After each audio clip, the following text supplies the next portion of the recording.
What is it? Coronavirus? Virus?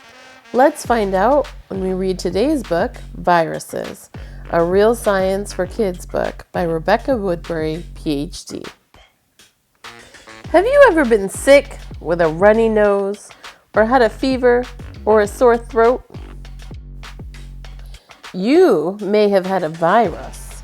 Viruses cause many colds and flu. Little Mouse says, I think I do not want a virus. But what are viruses? In simple terms, viruses are like small bags of molecules covered with more molecules. Viruses are too tiny to see. Wait, what are molecules? Asked the little mouse.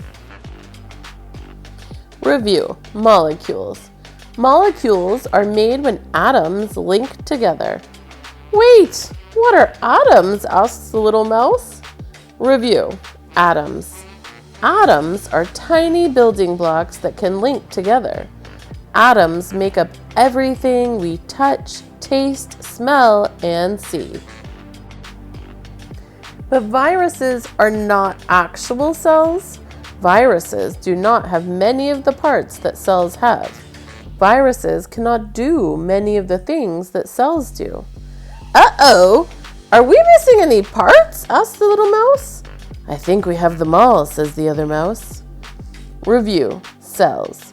Cells are made of atoms and molecules. A cell works like a tiny city.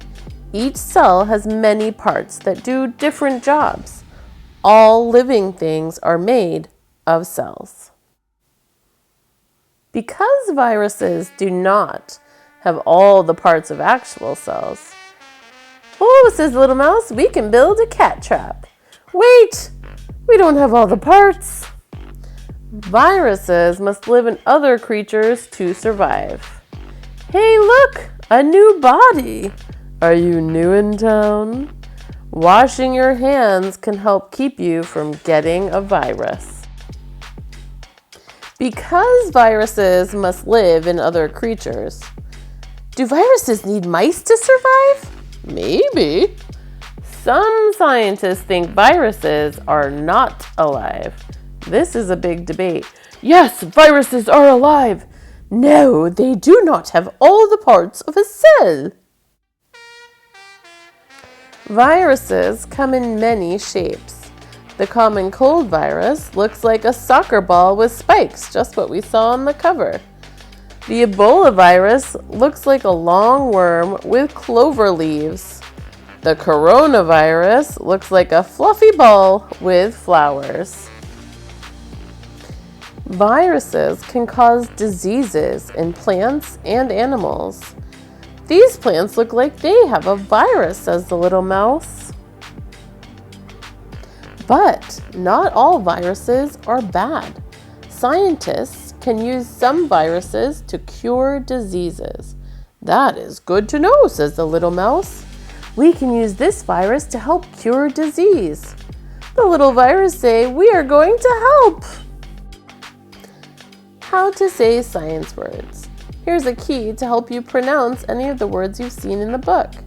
Atom, cell, coronavirus, Ebola, molecule, scientist, virus. What questions do you have about viruses? Ask your teacher, your parents, or do your own research and keep on learning. I hope you enjoyed reading this book about viruses from Real Science for Kids, and I hope you keep on learning. That's the end. If you enjoyed this video, please hit the thumbs up and subscribe.